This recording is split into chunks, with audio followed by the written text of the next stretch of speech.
aku menemukan dirimu.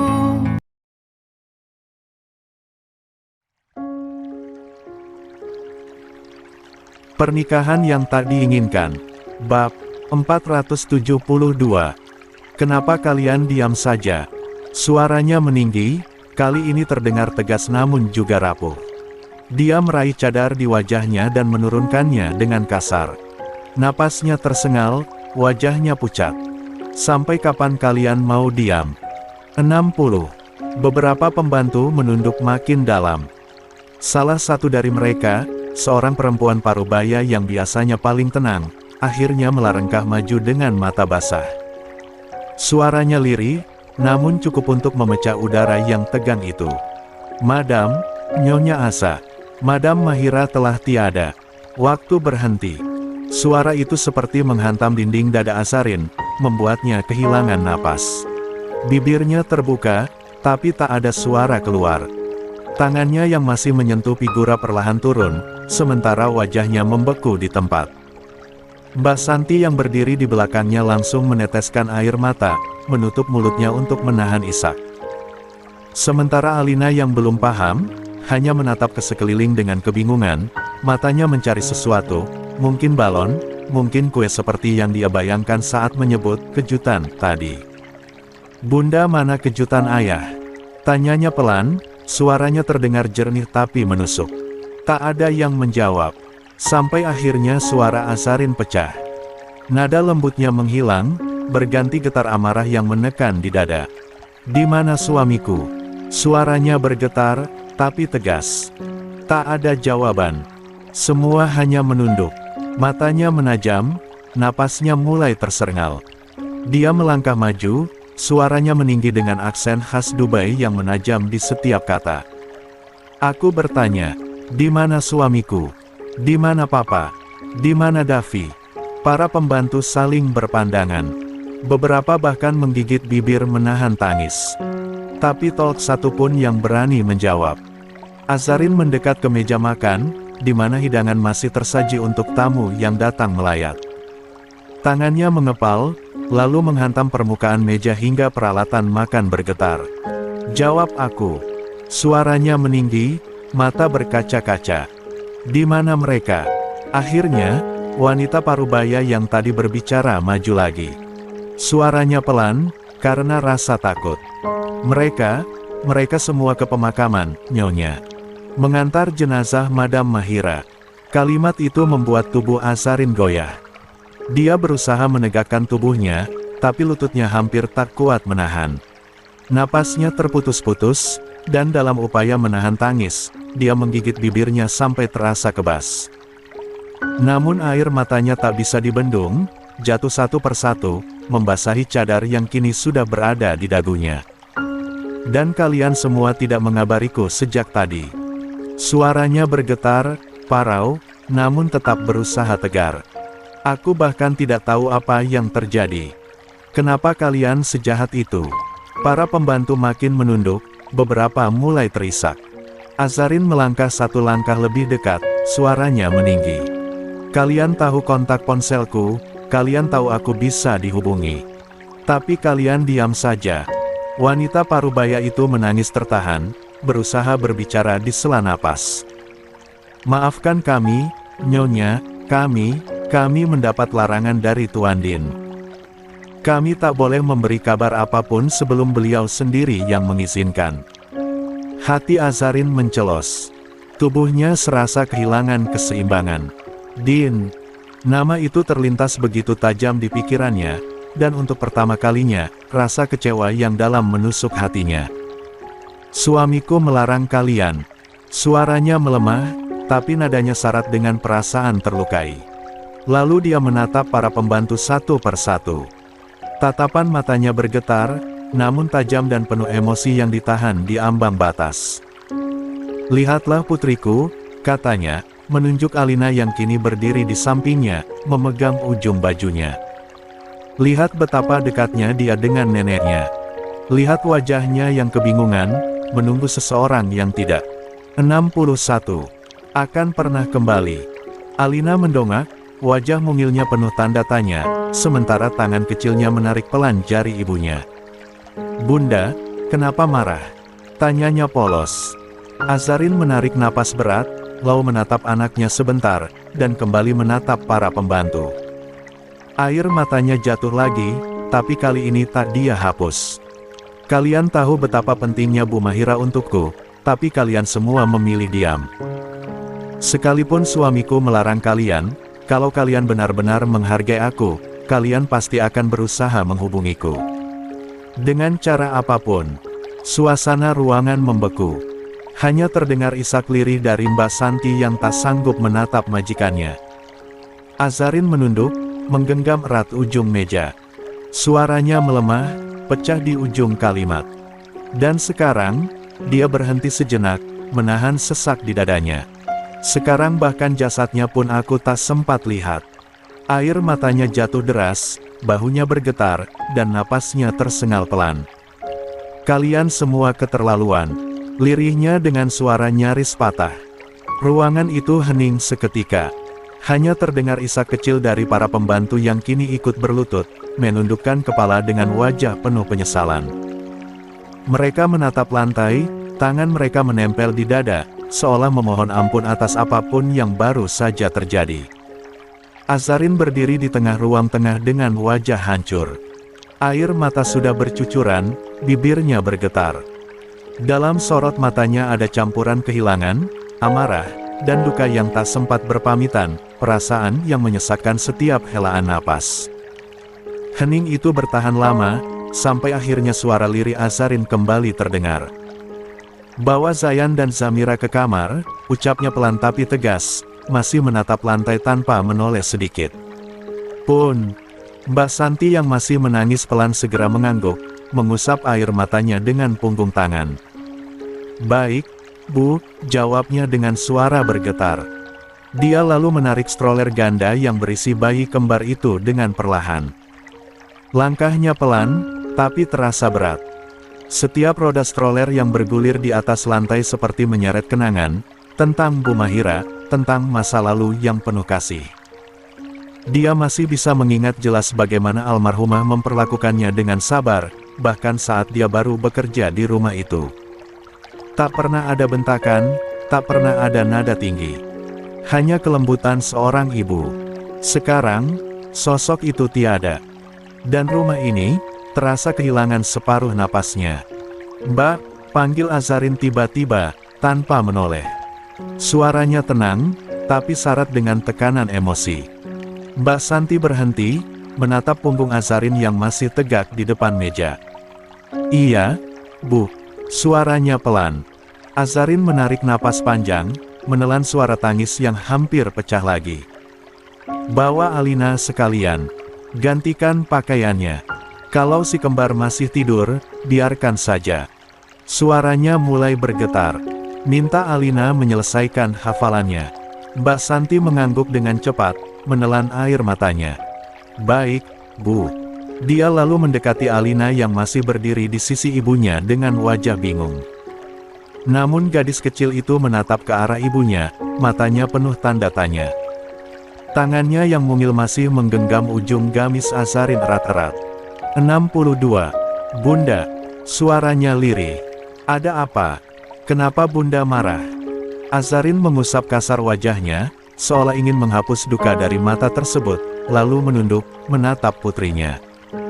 Pandangannya melembut sejenak, tapi air mata kembali menggenang di pelupuk. Dia berusaha tersenyum, tapi bibirnya tak sanggup melakukannya. "Sayang, masuk dulu, ya," ucapnya pelan.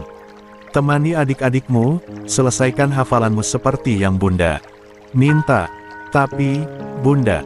"Tidak apa-apa, sayang," potong Azarin lembut, meski suaranya nyaris pecah. Dia mengusap kepala Alina, lalu menunduk mencium keningnya. "Bunda cuma butuh waktu sebentar." Alina masih menatap ibunya dengan bingung, tapi akhirnya menurut saat tangan Mbak Santi menggandengnya pelan. Langkah kecilnya terdengar meninggalkan ruang tengah, bersama suara roda stroller yang berputar perlahan. Berulang kali Alina menoleh ke belakang, seolah ingin bertanya lebih jauh, namun Azarin hanya menatap denegan senyuman yang dipaksakan. Dan ketika pintu kamar tertutup di kejauhan, Azarin berdiri sendirian di ruang tengah itu.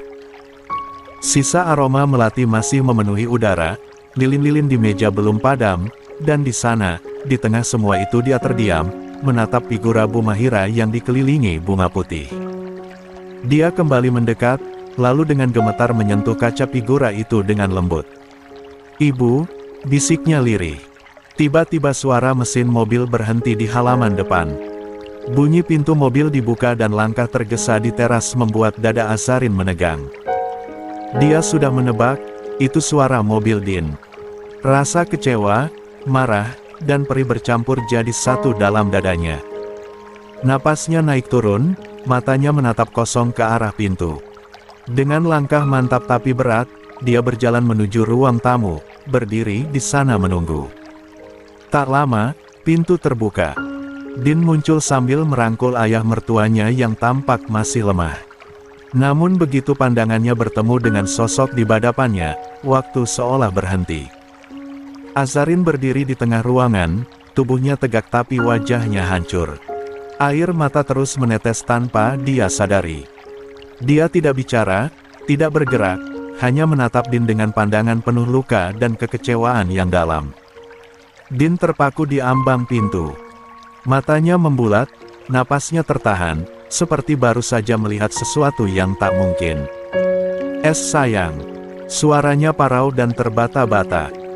Dia bahkan sempat menggosok matanya, memastikan bahwa yang berdiri di depannya bukan ilusi, bukan bayangan dari rasa bersalahnya.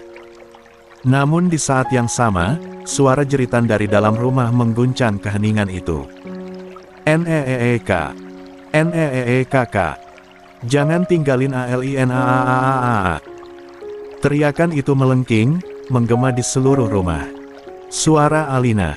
Suara kecil yang pecah karena tangis, karena kehilangan yang terlalu besar untuk usia 4 tahun. Din tersentak, matanya membulat penuh panik. Dia tahu, itu bukan sekadar rengekan anak kecil.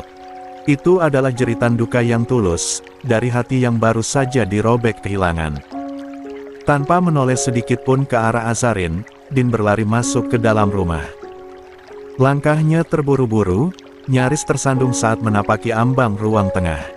Azarin tetap diam di tempat. Matanya kosong, tubuhnya kaku, hanya air mata yang terus jatuh satu persatu di pipinya yang pucat. 63. Di ruang tengah, Alina yang semula diminta Mbak Santi masuk ke kamar kini sudah berlutut di lantai. Tangisnya pecah histeris. Dia mengacak-acak bunga melati di sekitar figura foto sang nenek, menyingkirkan kelopak yang menutupi wajah dalam foto itu sambil memanggil-manggil namanya. "Neek, di mana, Nek? Alina udah pintar, Alina sudah mulai hafal Al-Quran, Nek. Bangun, Neek." Tangisnya mengguncang ruangan. Mbak Santi yang berada di belakang hanya bisa menangis sambil menutup mulut, lalu berlutut memeluk Alina, berusaha menenangkannya. "Alina, sayang, sudah, ya. Jangan begitu." Suaranya bergetar, tapi Alina malah menjerit lebih keras, meronta di pelukannya. Din tiba tepat saat itu, segera berlutut memeluk putrinya yang menangis di lantai. "Alina, Alina, cukup, sayang, cukup." Suaranya pecah, matanya basah, tangannya berusaha menenangkan gadis kecil yang tubuhnya bergetar karena tangis. Mbak Santi, sambil terseduh, memegangi dada. "Maaf, Pak, saya keceplosan," katanya lirih di sela tangisnya. Alina tanya kenapa banyak bunga. Saya bilang kalau Bu Mahira sudah di surga." Din hanya menatap Mbak Santi sekilas, tapi tidak bicara. Dia tahu, bukan salah siapa-siapa. Rasa kehilangan itu terlalu besar untuk ditutupi. Alina, cukup, sayang, cukup."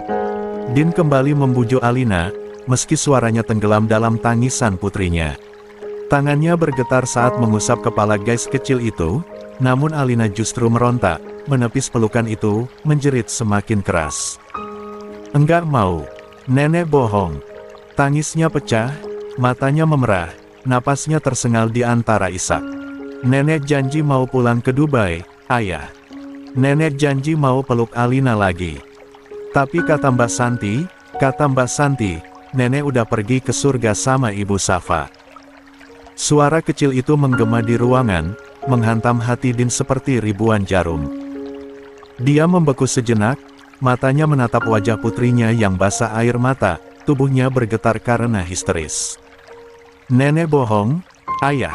Alina menjerit lagi, meninju dada Din dengan tangan mungilnya. Kenapa nenek pergi? Kenapa? Ayah.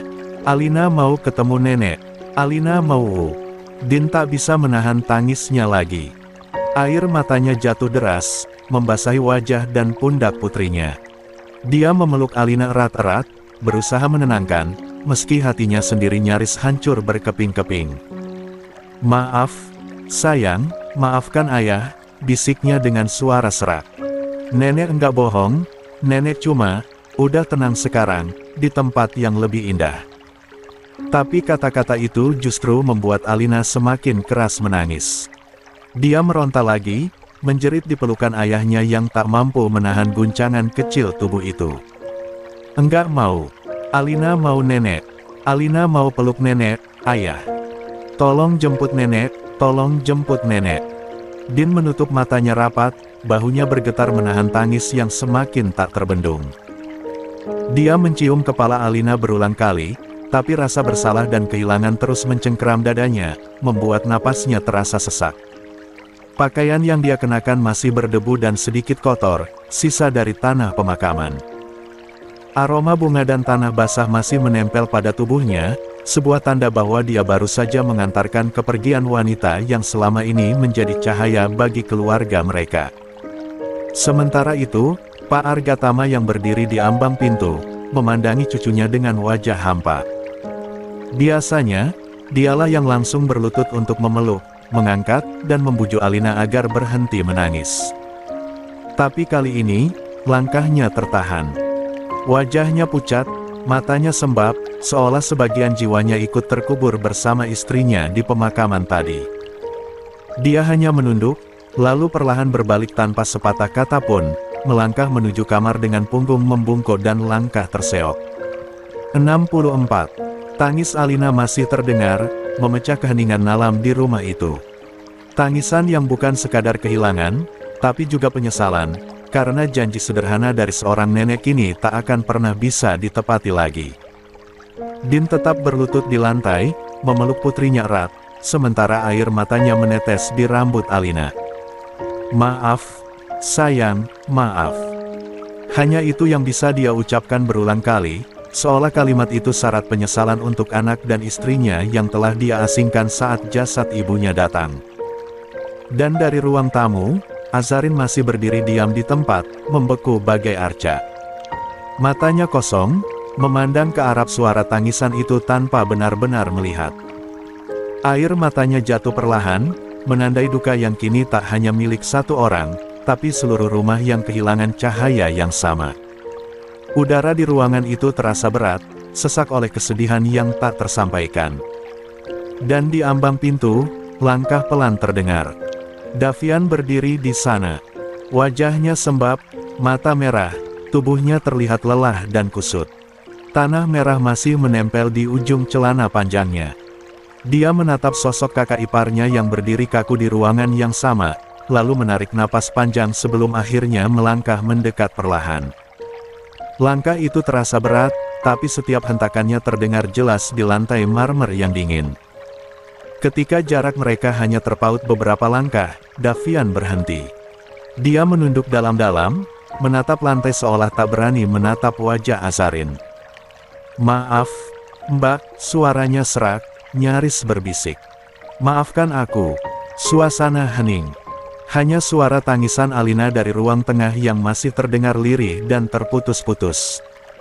Davian menggigit bibirnya, menahan emosi yang nyaris meledak.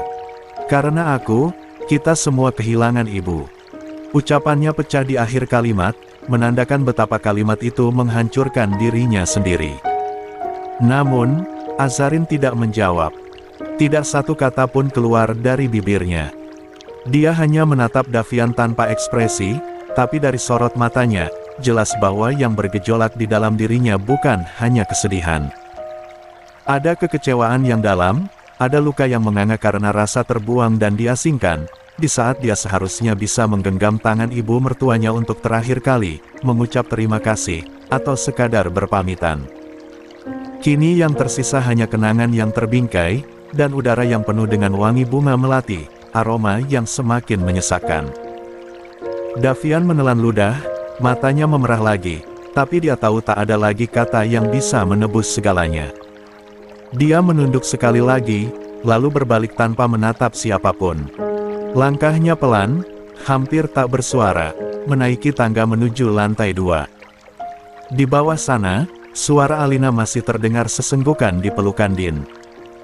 Dan Azarin tetap berdiri di tempatnya, menatap ke arah pintu ruangan tamu, dengan mata yang kini benar-benar basah. Lalu tiba-tiba, tanpa berpikir lagi, dia melangkah cepat menuju kamarnya, hampir berlari, melewati ruang tengah tanpa menoleh. Dia tahu Din melihatnya, tapi dia tak peduli. Pandangannya buram oleh air mata yang sudah tak bisa ditahan. Begitu sampai di kamar, dia menutup pintu dengan keras, lalu menguncinya rapat. Suara kunci berputar menggema di ruangan yang sunyi, lalu pecah oleh suara tangisnya sendiri. Azarin terjatuh di lantai, bersandar pada daun pintu yang dingin. Tangannya menutup wajah, tubuhnya gemetar hebat. Kenapa harus begini? Suaranya serak, hampir tak terdengar. Dia menarik lututnya, memeluk erat, dan menangis sejadi-jadinya. Tangis yang sejak tadi berusaha dia tahan karean Alina, kini tumpah tanpa kendali. Semua kepedihan, kemarahan, dan rasa kehilangan menyatu jadi satu. 65. Sementara itu, di ruang tengah, Din berjongkok di antara kepingan kekacauan yang menyesakkan. Matanya merah, pikirannya kalut.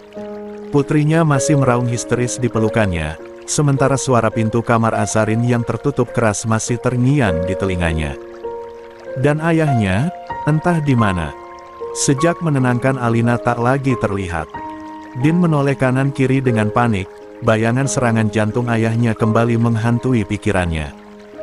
Ya Allah, desahnya lirih, satu tangan menekan pelipis, kepalanya berdenyut hebat. Dia menatap Mbak Santi yang masih menangis di depannya. "Mbak, tolong bawa Alina ke kamar." "Ya." "Ganti bajunya. Aku nyusul nanti." Suara Din bergetar, tapi tegas. Mbak Santi hanya mengangguk sambil menyeka air mata. Dia menggendong Alina yang masih terisak keras, tubuh mungil itu lunglai karena lelah menangis. "Aku mau nenek, ayah," liris suara anak itu di antara ceguk tangisnya. Din menahan perih di dadanya, dia hanya mengusap kepala Alina yang telah basah oleh keringat. Begitu mereka berlalu ke kamar, Din menunduk, mengusap wajahnya dengan kasar. Napasnya berat, kepalanya berdenyut, tapi dia memaksa diri berdiri tegak. Lalu melangkah menuju kamar sang ayah. Dia mengetuk perlahan. "Pa, Papa," panggilnya, tapi tak ada sahutan. Degup jantungnya langsung melonjak. Dengan hati-hati dia memutar gagang pintu, tidak terkunci. Begitu pintu terbuka, pandangan Din langsung jatuh pada sosok Pak Argatama yang tengah bersujud. Lalu beliau duduk di antara dua sujud dengan tangan gemetar, wajah menunduk dengan khusyuk. Din terpaku di ambang pintu. Ada sesuatu yang menyesak dan hangat di dadanya, antara haru dan penyesalan. Setidaknya, pikirnya, ayahnya masih bersandar pada kekuatan yang sama, yaitu doa. Dia menunduk pelan, menahan napas, lalu menutup kembali pintu tanpa suara. Langkahnya berlanjut menuju kamar yang lain, kamarnya bersama Azarin. Dia mengetuk lembut beberapa kali. "Sayang, tolong buka pintunya." "Ya," ucapnya pelan. "Aku bisa jelasin semuanya. Aku mohon, jangan diam kayak gini." Tak ada jawaban. Hanya keheningan yang terasa seperti tembok tebal di antara mereka. Din mengetuk lagi, lebih keras kali ini. "Sayang, tolong. Aku cuma pengen bicara. Aku akan jelaskan alasanku melakukan ini." Namun, tetap tak ada jawaban. Din tak berhenti begitu saja, dia mengetuk berulang kali, memanggil-manggil dengan kalimat yang sama. Sampai tiba-tiba, suara kunci berputar terdengar dari dalam. Pintu terbuka perlahan. Din segera menegakkan tubuh, tapi sontak langkahnya terhenti begitu melihat Azarin keluar sambil mendorong stroller bayi kembarnya. Di tangan kirinya, sebuah koper besar terseret di lantai. "Sayang," suaranya tercekat. "Kamu mau kemana?" Azarin tak menjawab. Wajahnya tertutup cadar, tapi Din bisa melihat jejak air mata yang masih basah di bawah matanya. Napasnya berat, tapi langkahnya mantap. "Sayang, dengar aku dulu, tolong." Din mendekat, mencoba meraih koper itu, tapi Azarin lebih dulu menariknya. Tatapan Azarin naik tajam ke arah suaminya, menembus dalam, menusuk. "Bukannya kamu yang ingin mengasingkan aku?" Suaranya serak, penuh luka. "Sekarang aku pergi tanpa kamu minta." Din menggeleng cepat, suaranya parau. "Enggak, bukan gitu maksudku. Aku cuma 66. Azarin memotong dengan nada tajam, getir. "Kalau kamu mau bilang aku egois, lalu apa bedanya dengan kamu?" Matanya bergetar, suaranya pecah di akhir kalimat. Din membeku. Antara ingin menahan, menjelaskan, dan berlutut memohon maaf, semuanya terasa bercampur jadi satu, tapi lidahnya keluh. Tatapan Azarin tak goyah, bahkan ketika air mata menetes di bawah cadarnya. Napasnya tersengal, namun suaranya tetap bergetar tenang, terkendali, meski di baliknya ada badai yang siap merobek apapun yang tersisa. "Kamu tahu apa yang paling menyakitkan, Mas?" Ucapnya lirih, tapi tajam. "Bukan karena aku diasingkan. Bukan karena aku harus menahan tangis Alina yang menjerit nyari neneknya. Tapi karena orang yang seharusnya menggenggam tanganku saat dunia runtuh, justru yang pertama melepasnya." Din menunduk, rahangnya menegang. "Aku cuma ingin ikut melihat beliau untuk terakhir kali." Lanjut Azarin, suaranya pecah di tengah kalimat. "Aku bahkan enggak sempat nyium tangannya, enggak sempat minta maaf, enggak sempat bilang terima kasih karena sudah mau menerimaku. Tapi kamu malah kirim aku ke tempat jauh, seolah aku ini aib yang harus disembunyikan." Tangannya yang menggenggam pegangan stroller bergetar, tapi dia berusaha menahan suaranya agar tetap lembut, agar dua bayi kecilnya tidak terbangun. "Aku memilih diam, Mas. Aku memilih tidak memakimu saat kamu datang tadi, karena aku tahu kamu sedang hancur kehilangan ibu. Tapi diam bukan berarti aku enggak punya luka." Din mengangkat wajahnya perlahan. Sorot matanya sayu, penuh sesal. "Aku tahu aku salah," katanya nyaris berbisik. "Aku tahu." Namun kata-katanya terhenti, tertelan isak yang dia tahan dengan susah payah. Azarin menunduk, bahunya bergetar pelan. "Aku enggak butuh kamu jadi pelindung kalau artinya aku harus terus merasa sendirian di sisimu, selalu merasa tidak dianggap sebagai istrimu." Din menutup mata, dadanya naik turun tak beraturan. Dalam keheningan itu, hanya terdengar mereka yang saling bertubrukan di udara. Suara napas. Lalu, dengan suara nyaris tak terdengar, Din berkata lirih. "Karena aku seorang suami sekaligus ayah, sayang." Dia berhenti sejenak, menatap Azarin dengan mata yang basah. "Kalau aku jatuh, siapa yang akan melindungimu?" Din menunduk dalam, bahunya bergetar halus. Air mata yang sejak tadi ia tahan akhirnya jatuh juga, mengalir membasahi wajahnya.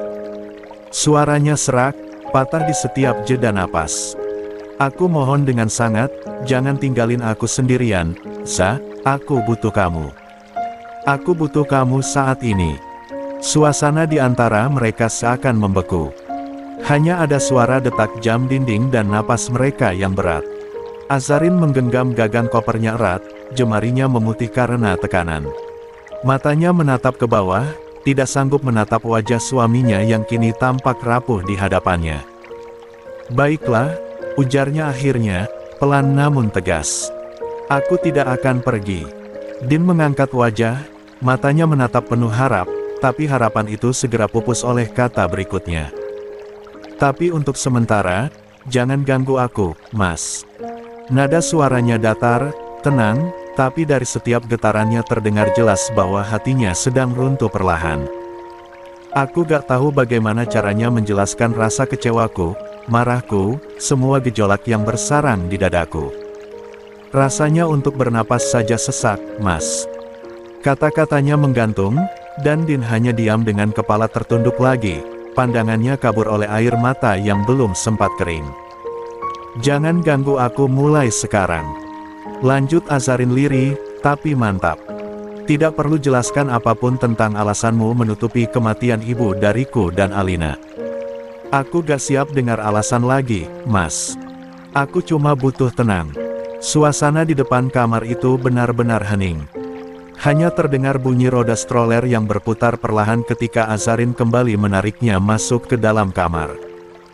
Bayi-bayi mereka tertidur, tak tahu betapa retaknya rumah yang menjadi tempat mereka lahir. Pintu kamar menutup perlahan di belakangnya, menyisakan Din berdiri kaku di tempat.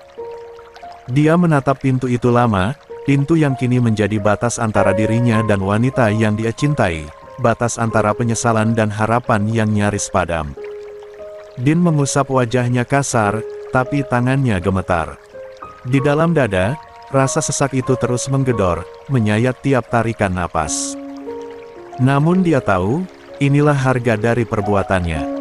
Dan meski hatinya hancur, setidaknya Azarin masih di rumah ini. Masih di bawah atap yang sama. Dengan langkah berat, Din bersandar di sofa yang berada di ruang tengah, menatap kosong ke arah pintu kamar yang tertutup rapat. Detik kemudian dia mengulas senyum getir. Selama kamu masih di depan mataku, aku masih bisa bernapas, gumamnya lirih. Seperti yang diminta Azarin malam itu, agar Din tidak mengganggunya untuk sementara waktu, maka pagi berikutnya rumah itu terasa berbeda. Sunyi, sepi, seolah kehilangan nyawa. Azarin memilih tinggal di rumah belakang, bangunan kecil yang dulunya dipakai sebagai paviliun tamu. Tak jauh dari rumah utama, tapi cukup untuk menciptakan jarak yang nyata. Langkahnya tegas saat memutuskan itu, meski di balik setiap geraknya ada luka yang belum sembuh. Dia hanya ingin diam, jauh dari sorot mata siapapun, terutama Din. Din tidak bisa melarangnya. Dia hanya menatap punggung istrinya dari balkon kamar lantai 2, menahan napas panjang seolah takut suara detiknya sendiri bisa memecahkan dinding jarak di antara mereka. Dia tahu, setiap bujuk rayu atau alasan hanya akan memperparah luka yang sudah dalam. Maka, satu-satunya hal yang bisa dia lakukan hanyalah menuruti. Namun, meski tak lagi sekamar, Din tetap berusaha memperhatikan dari jauh. Dia meminta Mbak Santi untuk lebih sering menemani Azarin, membantu menyiapkan makanannya. 68. Menjaga bayi kembar, memastikan tidak ada satupun yang membuat Azarin merasa kekurangan. Setiap pagi, dia juga memerintahkan beberapa asisten rumah tangga untuk membersihkan kediaman belakang, menata bunga segar di teras, dan memastikan lingkungan di sekitar rumah itu terasa nyaman.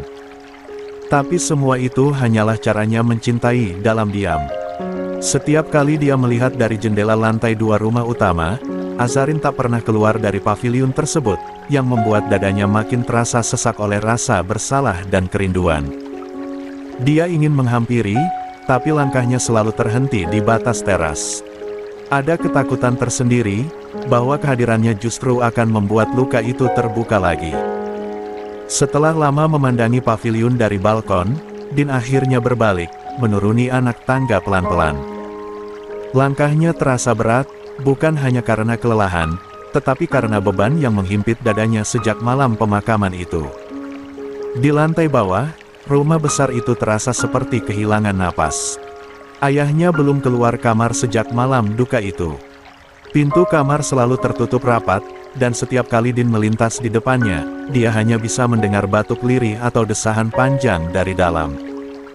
Sementara Davian, adik bungsunya hanya keluar sesekali, sekadar makan atau duduk di taman, menatap langit sore tanpa bicara. Rumah itu kini tak ubahnya seperti museum kenangan. Tidak ada tawa, tidak ada canda, hanya suara langkah pelan dan denting jam dinding yang terus bergerak tanpa arti. Din menarik napas panjang. Pikirannya berkelana pada Alina, putri kecilnya yang sempat demam tinggi 2 malam lalu. Dia sampai memanggil dokter dari luar untuk memeriksa. Kini, setelah 3 hari berlalu, panas tubuh Alina memang sudah turun, tapi semangat di matanya masih hilang. Sejak sang ibu tiada, bocah itu lebih sering diam. Tidak banyak bicara, tidak lagi tertawa. Dia hanya ingin berada di sisi Azarin, seolah ketenangan satu-satunya hanya ada di dekapan perempuan itu. Din ingin menemuinya pagi ini. Namun sebelum sempat melangkah menuju kamar sang ayah, untuk memastikan makanannya dimakan atau tidak, seorang asisten rumah tangga menghentikannya di lorong. "Tuan, mohon maaf, saya mau lapor sedikit," ucapnya pelan, ragu. Din menoleh, suaranya rendah tapi tenang. "Apa? Saya hanya ingin memastikan soal acara pengajian malam nanti. Beberapa ustadz dan ibu-ibu dari komunitas Islam Indonesia di Dubai sudah mengonfirmasi kehadiran. Apakah saya perlu menyiapkan tempat khusus untuk Tuan Argatama?" Din mengangguk tanpa ragu. "Ya, tentu saja. Siapkan dengan baik, ya." Sebenarnya Din tahu, di Dubai tak ada tradisi pengajian seperti pada umumnya di Indonesia. Namun dia tetap mengadakan, sebagai bentuk doa bersama. Asisten muda itu mengangguk, hendak berpamitan menuju dapur.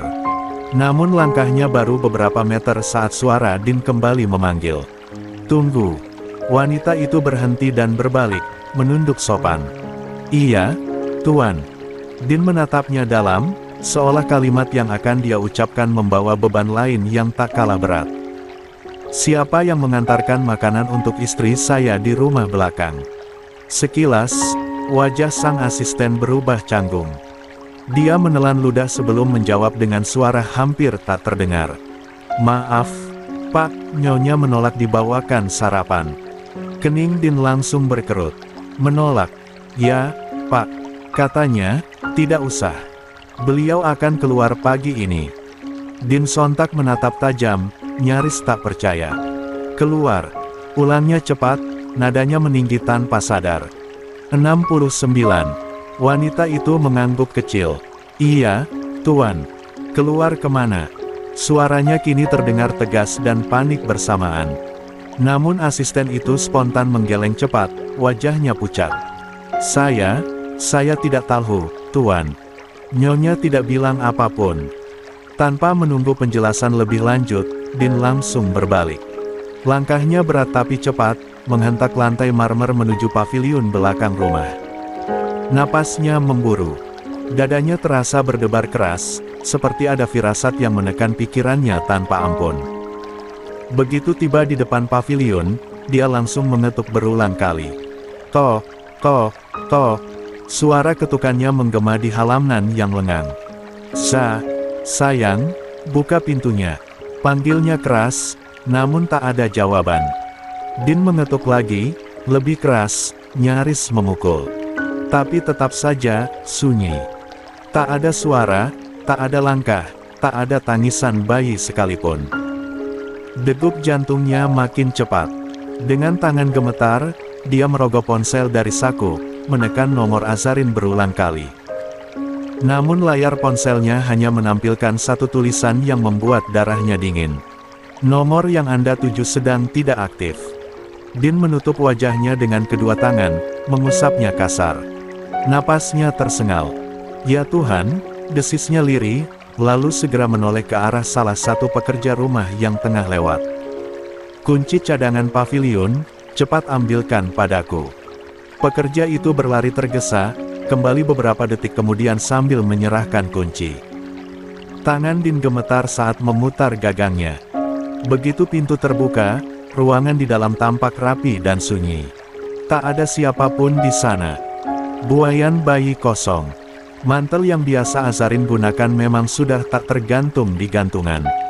Dan aroma lembut parfum yang biasanya memenuhi ruangan itu kini hanya tersisa samar. Din berdiri kaku di ambang pintu. Pandangannya berkeliling, tak percaya. Lalu tanpa pikir panjang, dia berlari lagi ke arah pelataran rumah. Suaranya menggema memanggil beberapa pekerja. "Di mana istri saya?" Serunya tegas, Matanya menatap tajam satu persatu wajah mereka. Beberapa saling pandang, sebelum akhirnya salah satu dari mereka, dengan raut wajah cemas, menjawab pelan. "Maaf, Tuan, Nyonya Azarin baru saja pergi 15 menit yang lalu.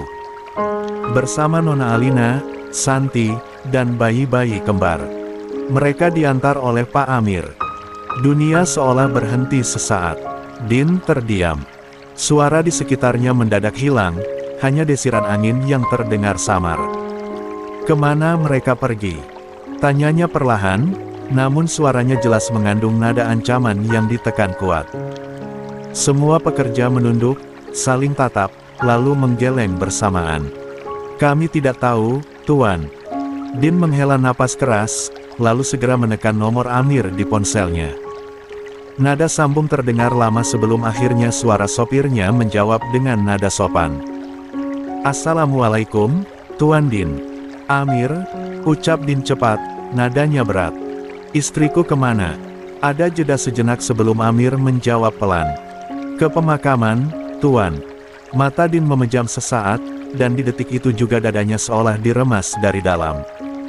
"Pemakaman," gumamnya nyaris tanpa suara. "Ya, Tuan. Beliau bilang ingin berdoa sebentar di sana."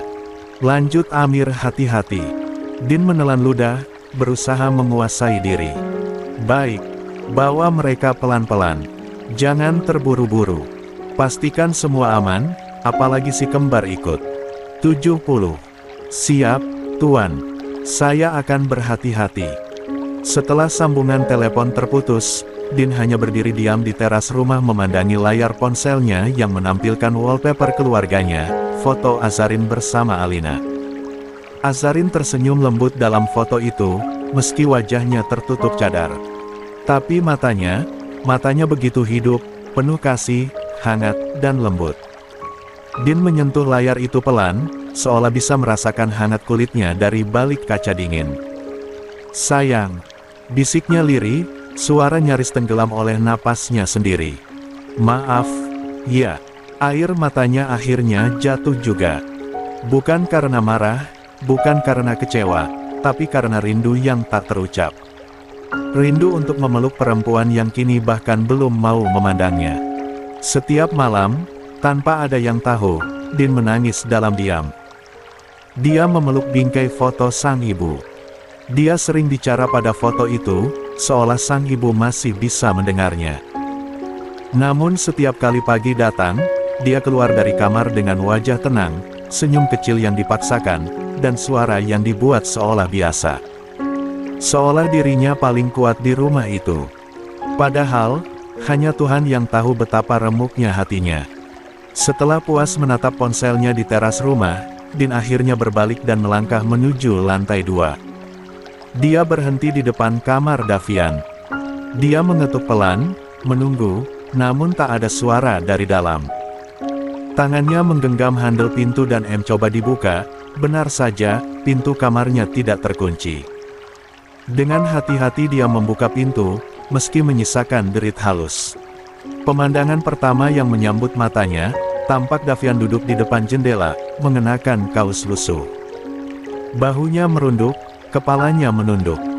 Di luar, sinar pagi menembus dedaunan, menimpa wajahnya yang tampak pucat dan bengkak.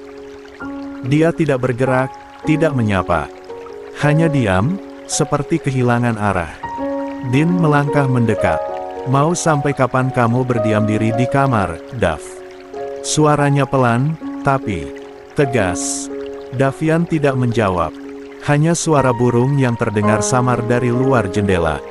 Din menarik kursi dan duduk di hadapan adiknya, lalu menautkan kedua tangannya di depan lutut.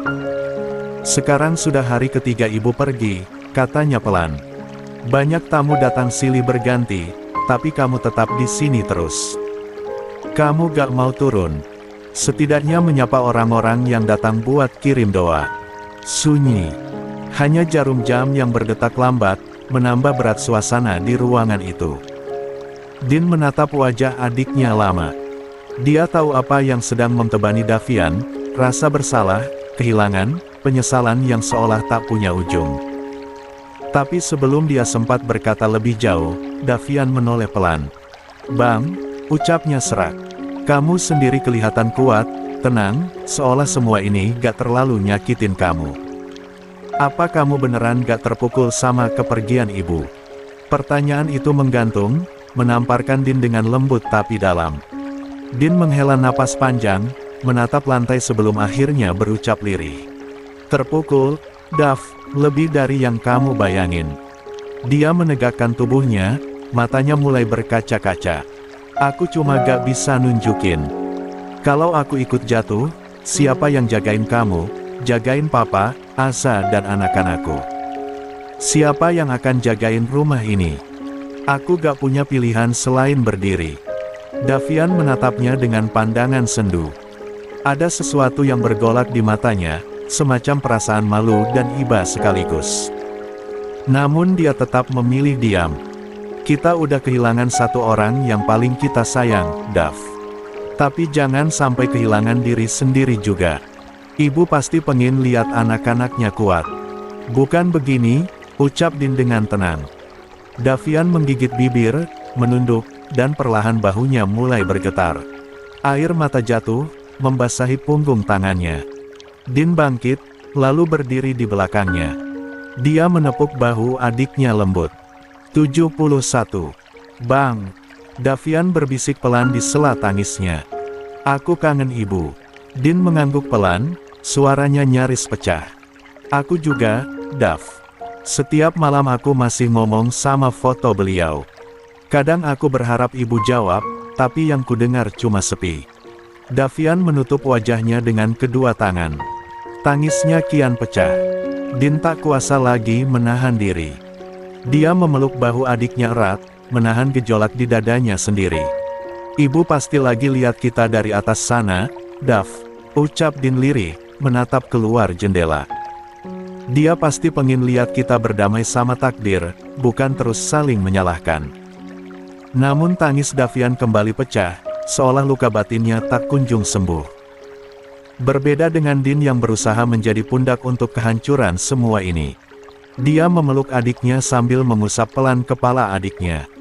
Din memejamkan mata sesaat, mencoba menenangkan debar di dadanya yang ikut bergetar. Suara tangis Davian membuat hatinya seolah diremas, karena di balik ketegaran yang dia paksakan, sesungguhnya dia pun sama rapuhnya. Setelah beberapa saat, Din membuka mata, mengusap lembut kepala adiknya yang masih menunduk di dadanya.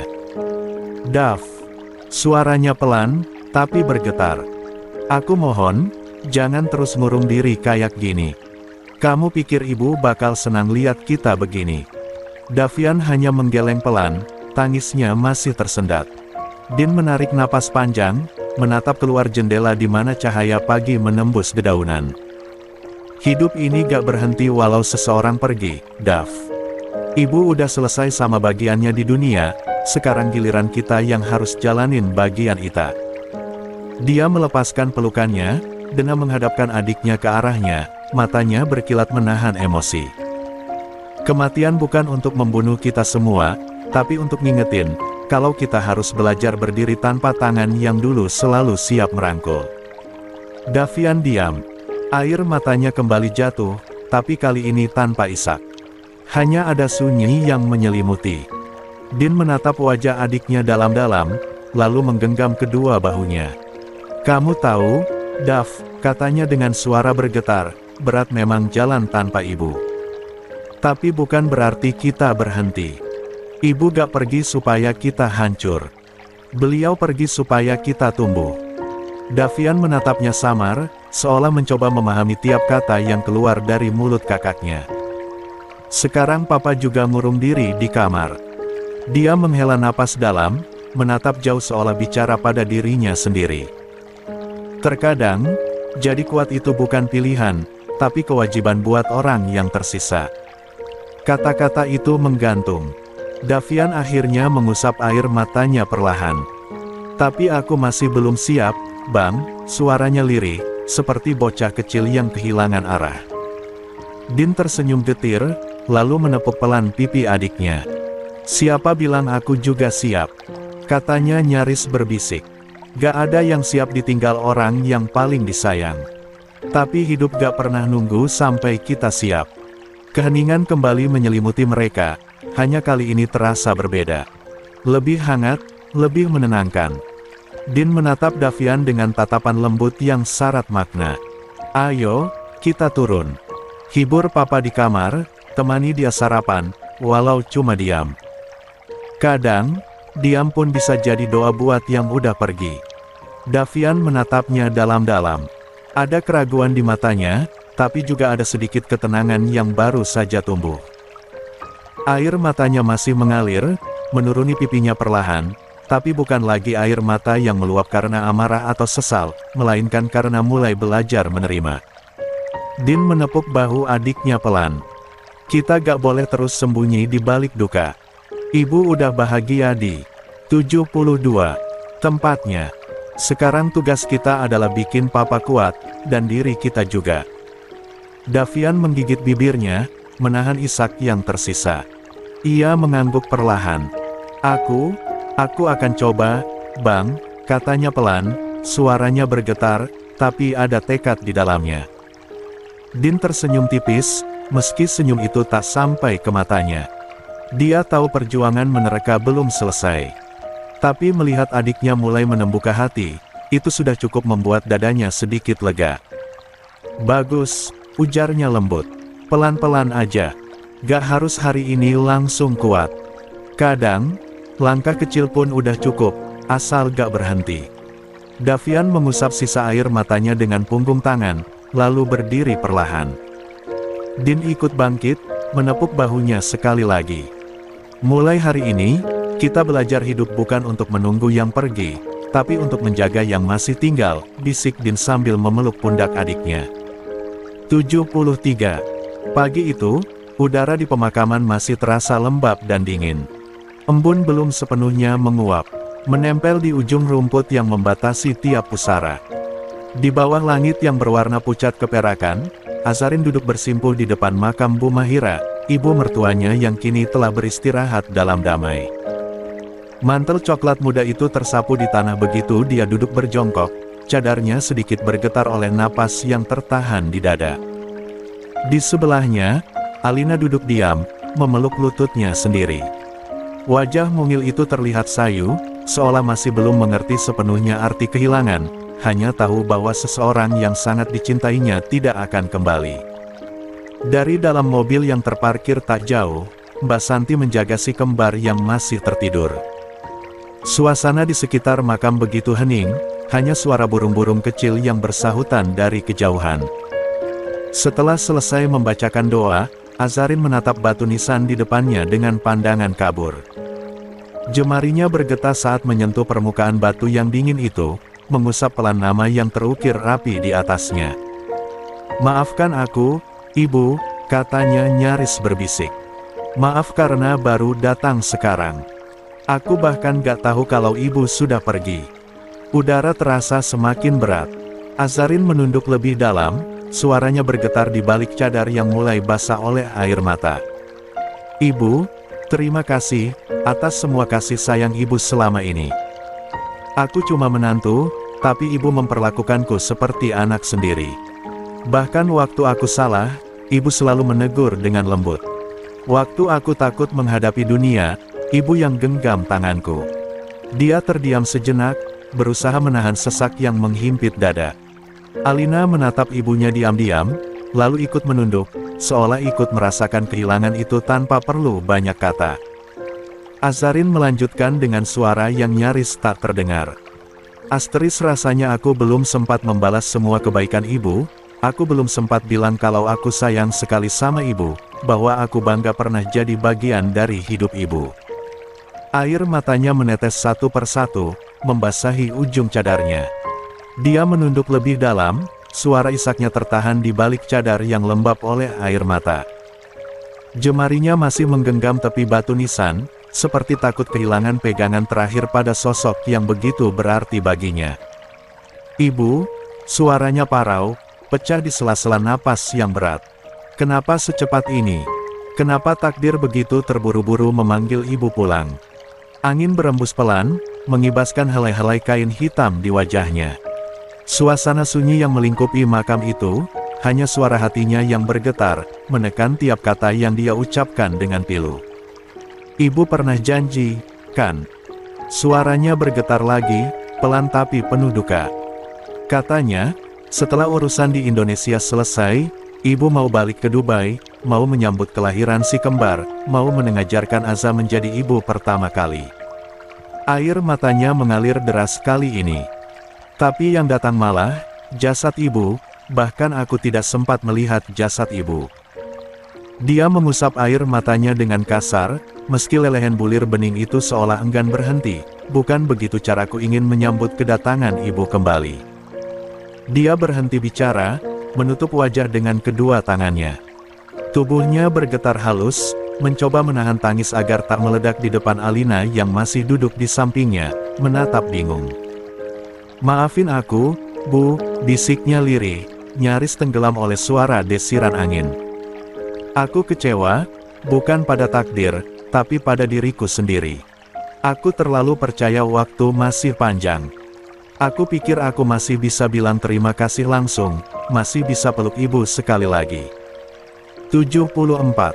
Langit mulai berwarna keemasan, cahaya mentari pagi menembus sela-sela pohon Kamboja di pinggir pemakaman. Cahaya itu jatuh di atas wajah Azarin, memperlihatkan sisa air mata yang masih menetes dari balik kain hitamnya. Dia menatap nisan itu lagi, kali ini lebih lama. "Ibu tahu," ucapnya pelan, hampir seperti gumaman, "aku paham semua ini takdir. Aku tahu yang hidup pasti akan kembali. Tapi, definisi ikhlas itu ternyata jauh lebih sulit dari sekadar ucapan di bibir." Suaranya pecah lagi, tapi kali ini tanpa isak, hanya lirih getir yang menyayat udara. "Aku sudah belajar banyak dari ibu tentang sabar, tentang menerima, tapi ketika kehilangan itu datang menghantam, aku baru sadar, tidak ada manusia yang benar-benar siap ditinggal orang sebaik ibu." Azarin menarik napas panjang, lalu menatap langit. Suaranya melunak, seperti menyerah pada sesuatu yang tak bisa dia lawan. "Kalaupun ini jalan yang Allah pilih, aku percaya ibu sedang tenang di sana. Tapi izinkan aku sedikit saja belum ikhlas hari ini, Bu, izinkan aku menyesal, karena belum sempat mengucapkan terima kasih yang sepantasnya untuk semua kasih ibu." Alina perlahan menggenggam tangan ibunya, menatap wajah di balik cadar itu dengan mata yang masih basah. "Bunda, jangan nangis," katanya pelan, suaranya lembut tapi tulus. "Nenek gak mau lihat Bunda sedih." Azarin menoleh, menatap putrinya lama, lalu tersenyum kecil, lebih tepatnya senyum yang getir tapi hangat. "Iya, sayang," bisiknya serak. "Bunda akan coba untuk tidak nangis lagi. Tapi hari ini, boleh ya, Bunda rindu." Lalu dia kembali menunduk, menatap nisan itu dalam diam. Suasana begitu hening, hanya suara daun Kamboja yang gugur pelan ke tanah basah. Sementara Alina masih menatap nisan itu lama, matanya yang bulat bening memancarkan kehilangan. Jemari kecilnya ikut menyentuh batu dingin yang bertuliskan nama sang nenek, nama yang setiap hari dulu dia panggil dengan penuh kasih. "Bunda," ucap Alina pelan, suaranya nyaris seperti bisikan. "Kalau nenek udah di surga, apa nenek masih ingat sama teteh Alina?" Pertanyaan itu sederhana, tapi terasa seperti anak panah yang menembus hati Azarin. Napasnya tercekat, menahan sesak yang tiba-tiba memenuhi dada. Dia menatap putrinya, mencoba menenangkan diri sebelum menjawab. "Tentu, sayang," suaranya lembut, namun bergetar. "Nenek gak akan pernah lupa. Justru di surga sana, nenek pasti terus doain teteh supaya jadi anak yang baik, yang kuat." Alina mengangguk kecil, tapi air matanya ikut jatuh. Tapi teteh Alina belum sempat bilang maaf ke nenek. Waktu nenek mau pergi ke Indonesia, teteh sempat kesal karena nenek gak bawa teteh. Dia terisak kecil, suaranya pecah. "Sekarang nenek gak bisa pulang lagi." Azarin menutup mulutnya, menahan suara tangis agar tak pecah di depan anaknya. Dia segera memeluk Alina dari samping, mendekap tubuh mungil itu ke dadanya.